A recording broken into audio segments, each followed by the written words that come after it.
स्वागत है किरण paramedical classes में। साइंस का जो 16वां पेपर 15वां पेपर मैं करा चुका हूं। ये 16वां पेपर है, तो 16वां पेपर लास्ट तक जरूर देखना ना भूलें। अगर इस पीडीएफ को डाउनलोड करना है और चैनल पर नए हैं तो चैनल को जरूर सब्सक्राइब कर लें। डाउनलोड करना है तो आपको डिस्क्रिप्शन बॉक्स में लिंक दे दिया जाएगा और उससे डाउनलोड कर सकते हैं। या आप अगर इस वीडियो को लास्ट तक देखते हैं तो कुछ ना कुछ आपको इससे अर्जित करने का मौका प्राप्त होगा। तो ज़रूर पहले प्रश्न की ओर बढ़ते हैं। पहला नंबर प्रश्न है, ये प्रीवियस ईयर का प्रश्न है। ज़रूर से ज़रूर सभी लोगों को शेयर करें। और कंपटीशन ये है कि आप अपने आप में खुद का कंपटीशन नहीं करें, एक किसी दूसरे से शेयर करते हैं तो वो भी पढ़ता है तो आपको उससे कंपटीशन करने का मज़ा अलग ही और आता है। तो कंपटीशन से आगे पहुंचने में मज़ा आता है। ये नहीं कि दोस्त की भावना है कि उसको शेयर कर दिए तो वो आगे बढ़ जाएगा। आप खुद को मेहनत के जरिए आप आगे ले जाने की कोशिश करें। तो चलिए पहले प्रश्न की ओर बढ़ते हैं। पहला प्रश्न जो है, उस उपकरण का नाम बताइए जो यांत्रिक ऊर्जा से जो यांत्रिक ऊर्जा को ऊर्जा में परिवर्तित करता है। यहाँ पे जो है ना वहाँ पे को कर दीजिएगा, को ऊर्जा में परिवर्तित करता है। हाँ, जो हमारे माइक्रोवेव ओवन जो होता है वो चलता है इलेक्ट्रिक मोटर से। ये कभी पॉसिबल नहीं है कि इलेक्ट्रिक मोटर से चलता है। ये जो इलेक्ट्रिक मोटर क्या करता है, इलेक्ट्रिक मोटर क्या करता है, जो ये विद्युत ऊर्जा को एक यांत्रिक ऊर्जा में परिवर्तित करता है, ना कि यांत्रिक ऊर्जा को ऊर्जा में परिवर्तित करता है। ठीक है। अल्टरनेटर क्या करता है, अल्टरनेटर भी यही कार्य पे निर्धारित है, तो इसके बारे में अलग बताएंगे। टरबाइन क्या करता है, टरबाइन क्या करता है, यांत्रिक ऊर्जा को विद्युत ऊर्जा में कन्वर्ट करता है। इलेक्ट्रिक हीटर क्या करता है, इलेक्ट्रिक ऊर्जा को, इलेक्ट्रिक हीट को, एनर्जी को क्या करता है, इलेक्ट्रिक एनर्जी हीट में परिवर्तित करता है। तो ये दोनों जो है ऑप्शन मुझे लगता है अल्टरनेटर या इलेक्ट्रिक हीटर हो सकता है, लेकिन इलेक्ट्रिक हीटर इसमें माइक्रोवेव ओवन में नहीं रहता है। ये अल्टरनेटर होता है कि माइक्रोवेव में ये चलता है। तो बी नंबर ऑप्शन सही होंगे। चलिए दूसरे प्रश्न की ओर चलते हैं। चलिए समतल दर्पण जो है आपको यहाँ पे दिया हुआ, समतल दर्पण की फोकस दूरी है, घनात्मक है, शून्य है, अनंत है, ऋणात्मक है। इसमें क्या है, समतल दर्पण की फोकस दूरी ये है घनात्मक, शून्य या अनंत या ऋणात्मक, इसमें हो सकता है। तो ये जो समतल दर्पण जो होते हैं इसका वास्तविक प्रतिबिंब बनता है।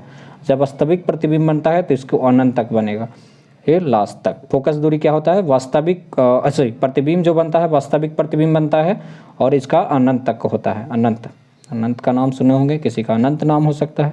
तो वास्तविक प्रतिबिंब बनता है। ठीक है। अगले प्रश्न की ओर बढ़ते हैं।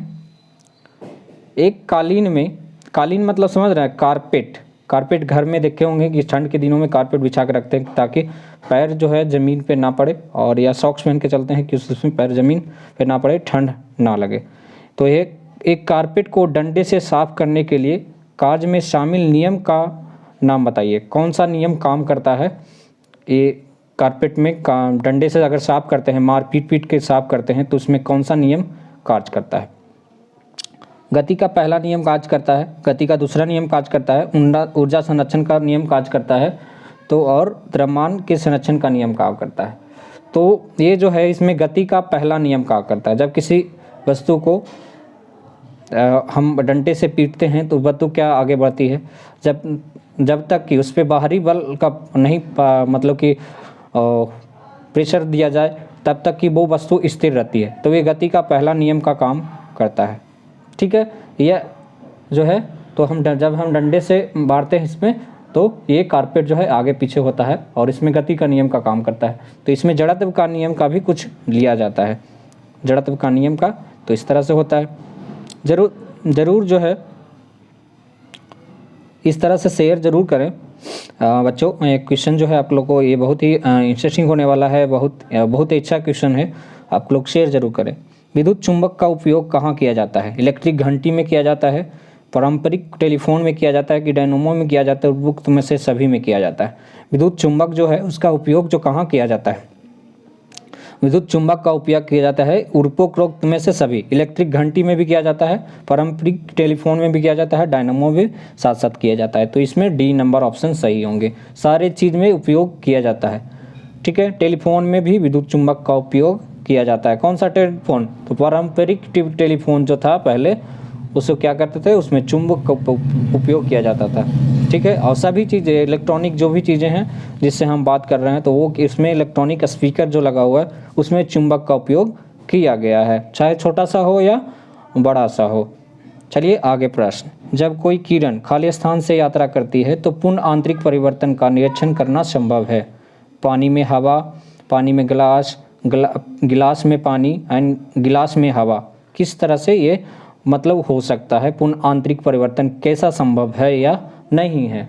तो संभव करने के लिए पानी में गिलास जो है होना ये संभव है, क्योंकि ये जो है बी नंबर ऑप्शन सही होंगे। पूर्ण आंतरिक परिवर्तन जब डेसर मीडियम से रेयर मीडियम में जाती है तो ये पूर्ण आंतरिक परिवर्तन होने के चांसेस होते हैं जब पानी में गिलास है ना, गिलास से पानी आती जो ये किरण रे जो होता है पानी में जाता है तो, ठीक है, वी नंबर ऑप्शन सही होंगे। समानता जब आगे प्रश्न में है, समानता जब विद्युत चालक का तापमान दिया जाता है, बढ़ा दिया जाता है, यहाँ पे बढ़ा हो जाएगा, बढ़ा दिया जाता है, थोड़ा सा मिस्टेक हो गया है। तो पर उसका प्रतिरोध क्या होता है, जब विद्युत चालक जो होते हैं उसका तापमान बढ़ा दिया जाता है तो क्या होता है, बढ़ता है, घटता है, समान रहता है, तेज़ी से बढ़ता है।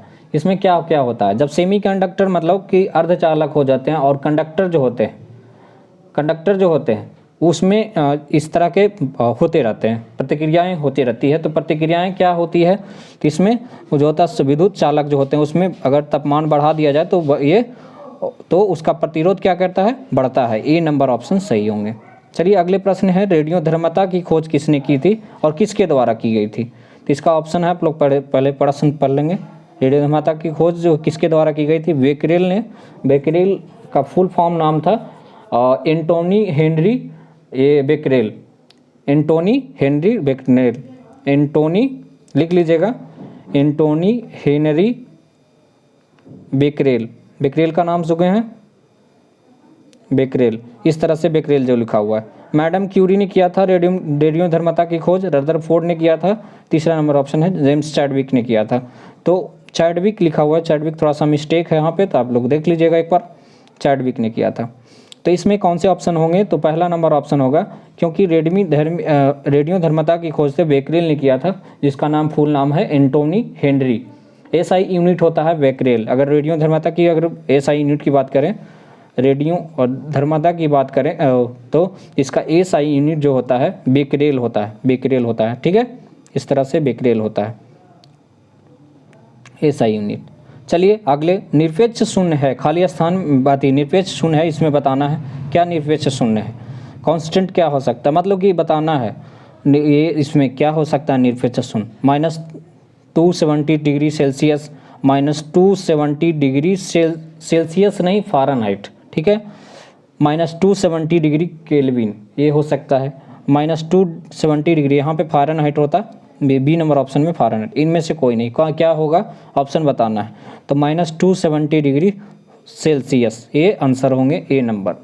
निरपेक्ष शून्य जो होते हैं ये होते हैं थर्मोडायनेमिक्स एंड ये जो आपको होते हैं थर्मोडायनेमिक्स में, और इसका जो ये थर्मोडायनेमिक्स में अगर इसका जो सेम पार्ट थर्मोडायनेमिक्स में इसका जो फ़ारेनहाइट में अगर बात करें तो फ़ारेनहाइट में होता है ये जो इसका बराबर -270 डिग्री सेल्सियस का बराबर क्या होता है, -459 डिग्री सेल्सियस नहीं फ़ारेनहाइट ये होता है। तो इस तरह से ये होते हैं फ़ारेनहाइट में अगर बात करें तो इससे होता है। चलिए अगला प्रश्न जो है, अगला प्रश्न आपके सामने ये है, तो ज़रूर शेयर करें सभी लोगों को। पक्षियों का उड़ना न्यूटन के कौन से गति नियम का प्रमाण है, पहले नियम या दूसरा नियम या तीसरा नियम या दूसरे नियम और तीसरे नियम दोनों को मिला करके ये कार्य करती है, तो इसके बारे में बताना है।